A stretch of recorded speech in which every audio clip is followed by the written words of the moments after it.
Bagamat man sinubukan ng Golden State Warriors na makahabol sa Minnesota Timberwolves matapos silang maagang matambakan sa umpisa, hindi na rin naman naging sapat ang ginawang effort dito na Kristaps Porzingis at Brandon Podziemski. Dahil sa kanilang talo, bagsak sa 32-34 ang kanilang win-loss record sa West. Bukod sa kanilang pagkatalo, meron pa nga silang dapat problemahin ngayon, kagaya ng pagkapanalo ng ika-8 seed na Los Angeles Clippers laban sa Chicago Bulls at ang pagkapanalo ng 10 seed na Portland Trail Blazers kontra sa Utah Jazz.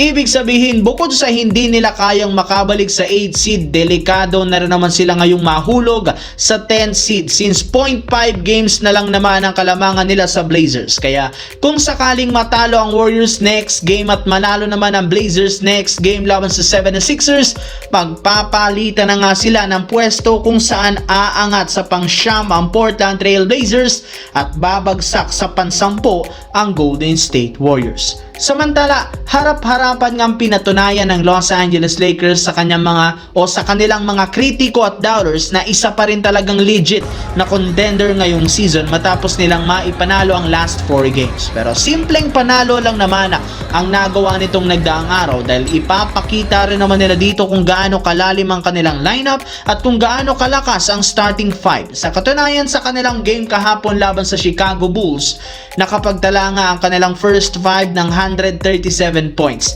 Ganyan nga kalakas at kamamaw ang starting lineup ng Lakers since lahat kayang magtala ng puntos.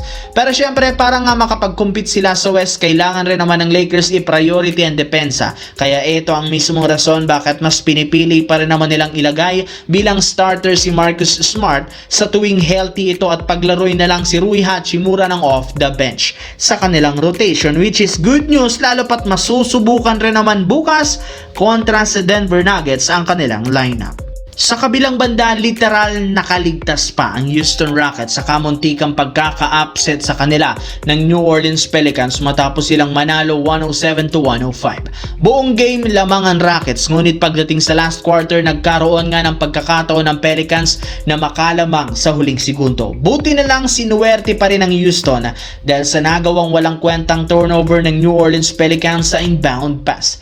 Dahil dyan nagawa ng Rockets maselyuhan ng panalo, pero aminado ang team masyado silang pinakaba ng Pelicans. Though man isang worst team ang Pelicans ngayon sa Western Conference, hindi pa rin naman natin may kakaila ang talento ng kanilang lineup kapag healthy ang lahat. Kaya ito ang mismong dahilan bakit nila nasabayan ang mas malakas na team na Houston Rockets na masyado rin namang nag-struggle ngayon sa depensa, lalo ang kanilang opensa na nakadepende ng husto kay Kevin Durant dahil kung sakaling matalo sila, lalagapak pa rin sila sa Western Conference standings.